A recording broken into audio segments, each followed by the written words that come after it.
Every year, billions of fortune cookies are handed out in Chinese restaurants around the world. For many people, they're as much a part of the meal as chopsticks, fried rice, or tea. They're printed with Chinese characters, served at Chinese restaurants, and have become one of the most recognizable symbols of Chinese food. So the story seems simple. Fortune cookies came from China. Except there's one problem. Travel to China, and you may have a difficult time finding one. They're surprisingly uncommon in traditional Chinese restaurants. So, if they didn't come from China, where did they come from? Who invented them? And how did they become so closely connected to Chinese restaurants that almost everyone assumes they've always belonged together? The answer turns out to be one of the most fascinating food mysteries in America. If you asked 100 people where fortune cookies came from, most would probably answer China. It's an easy conclusion to reach. After all, fortune cookies are served in Chinese restaurants across the United States, Canada, Australia, and many other countries. Many even contain Chinese characters alongside English. So why would anyone question it? The surprise comes when visitors travel to China expecting to find the same familiar tradition. Many discover something unexpected. Traditional fortune cookies are largely absent. Some restaurants that cater to tourists may offer them, but they're generally viewed as an American custom, not a traditional Chinese one. So if China wasn't the beginning, where do we look next? As it turns out, the trail leads across the East China Sea. For many historians, the trail leads to Japan. Long before fortune cookies appeared in American restaurants, there was a traditional Japanese cracker known as Sujura Senbei. At first glance, it looks remarkably familiar. It's folded. It contains a small piece of paper, and that paper carries a fortune. But look a little closer, and the differences begin to appear. Instead of the light, sweet cookie we know today, these were darker, larger, and flavored with sesame and miso. The paper wasn't tucked inside the hollow center. It was folded into the edge of the cracker itself. And unlike the cookies we crack open after dinner, these treats weren't associated with Chinese restaurants at all. They were connected to Japanese temples and shrines, where written fortunes had long been part of local tradition. In fact, the word sujura refers to a form of fortune-telling. So the idea of hiding a written message inside a folded cracker wasn't an American invention. It had existed in Japan for generations. Even more remarkable, an illustration from 1878 shows bakers making these fortune-filled crackers decades before the American fortune cookie became famous. It isn't absolute proof that today's fortune cookie came directly from Japan, but it is one of the strongest clues we've found so far. For a moment, it feels like the mystery has been solved. Maybe the fortune cookie really is Japanese, except the evidence has one more surprise waiting, because the cookie we know today doesn't appear in Japan either. Its next chapter was written somewhere else. If Japan gave us the earliest clue, California may have transformed it into something entirely new. At the turn of the 20th century, Japanese immigrants were bringing their traditions with them to America's West Coast.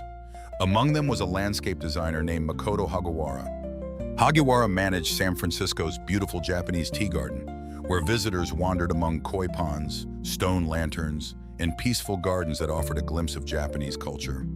Sometime in the early 1900s, those visitors began receiving a folded cookie with a message tucked inside.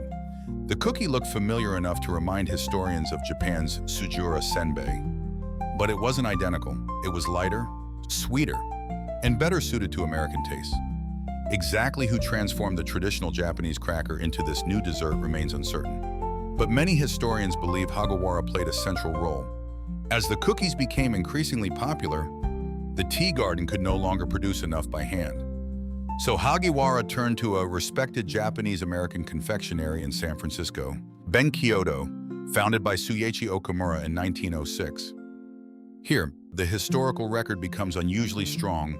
Artifacts preserved by the Smithsonian, including baking molds engraved with Hagiwara's initials and the tea garden's emblem, show that Benkyodo produced fortune cookies for the Japanese tea garden. In fact, the bakery became the tea garden's exclusive supplier until World War II. Those surviving artifacts provide some of the strongest evidence connecting Hagiwara's tea garden to the early American fortune cookie. But another part of the story is less certain.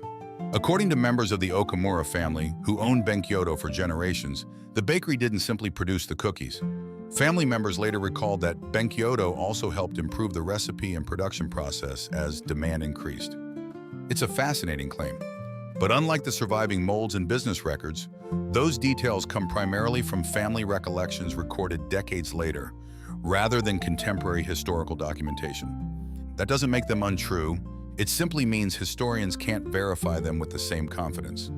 Even so, for a moment, it feels as though we've found our answer. Makoto Hagiwara, case closed.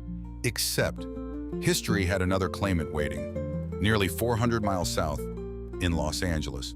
Another businessman would later insist that he had invented the fortune cookie. His name was David Young. Young, founder of the Hong Kong Noodle Company, claimed he began giving cookies containing messages to people struggling during difficult times. It's a wonderful story.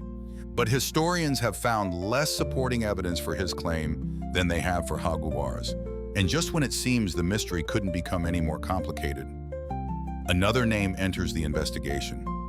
Seiichi Kito. Kito's family maintained that he too created fortune cookies in Southern California.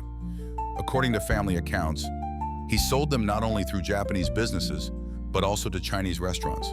If that's true, it means Chinese restaurants may have been serving fortune cookies before World War II, long before most people assumed the tradition began. So now, instead of one inventor, we have several compelling stories. One cookie, three claimants, and a growing collection of evidence that refuses to point in just one direction. By now, our investigation has uncovered three compelling stories. Makoto Hagiwara, David Young, Seiichi Kito. Each has supporters, each has evidence, and each leaves unanswered questions. If this were a courtroom, it would be difficult to declare a clear winner. In fact, historians haven't. For decades, researchers have examined newspaper articles, family records, museum collections, and surviving artifacts. Yet no single piece of evidence has been enough to settle the question once and for all. At first, that can feel frustrating. We like stories with one inventor, one brilliant idea, one moment when everything changed. But history doesn't always work that way. Sometimes, ideas evolve. One person introduces them, another improves them, someone else finds a new audience. Before long, the original idea has become something entirely different. Think about the automobile, or the telephone, or the light bulb. Each is often associated with a single famous name, yet each was shaped by countless inventors, engineers, craftsmen, and entrepreneurs. The fortune cookie may belong in that same category, not because no one deserves credit, but because so many people do. The evidence suggests that Japanese traditions inspired it, California transformed it, several individuals helped shape it, and different communities carried it forward. Perhaps we've been asking the wrong question all along. Not, who invented the fortune cookie? But, who helped create the fortune cookie we know today? That question turns out to have a very different answer. And history was about to add one more chapter that no one could have predicted.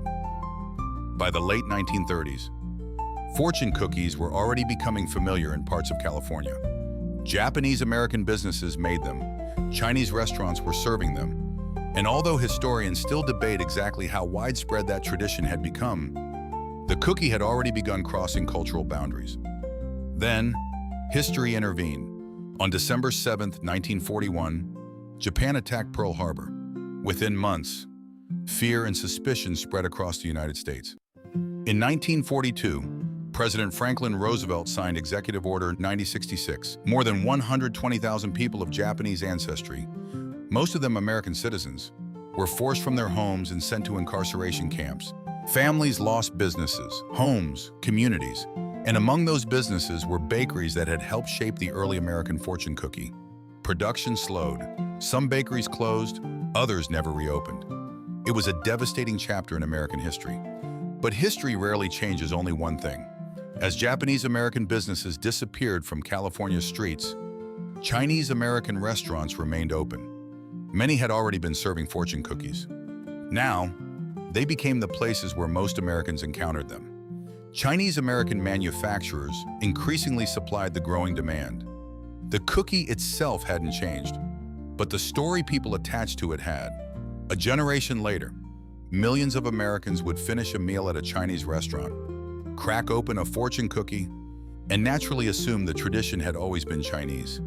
It's an understandable conclusion. After all, that's where they'd always seen them.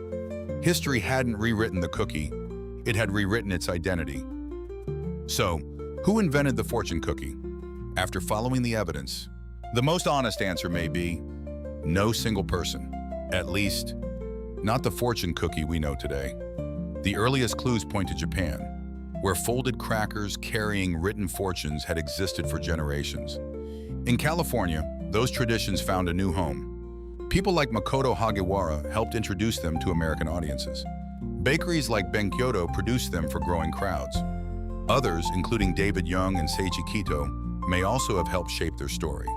Some claims are supported by stronger evidence than others, but together they reveal something remarkable. The fortune cookie didn't appear fully formed. It evolved. Then history intervened. World War II changed which communities produced them, which restaurants served them, and where millions of Americans encountered them. The cookie itself remained almost the same, but its identity changed. Over time, the Japanese roots became less visible. The Chinese-American tradition became more familiar, and eventually, most people forgot the journey altogether. So yes, maybe we've been asking the wrong question. Not who invented the fortune cookie, but how did the fortune cookie become what it is today? The answer isn't a single inventor. It's a story written by many hands. A Japanese tradition, Japanese-American innovation, Chinese-American entrepreneurship, American tastes, and history itself. Each added another chapter, each left another mark. Each helped create the fortune cookie we recognize today. In the end, the fortune cookie isn't simply Chinese. It isn't simply Japanese. It's something much rarer. A tradition shaped by cultures meeting, adapting, sharing, and changing together.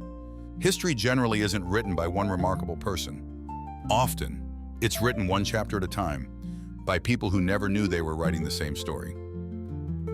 Sometimes the truth isn't hidden. It's simply been overlooked, waiting patiently in the margins.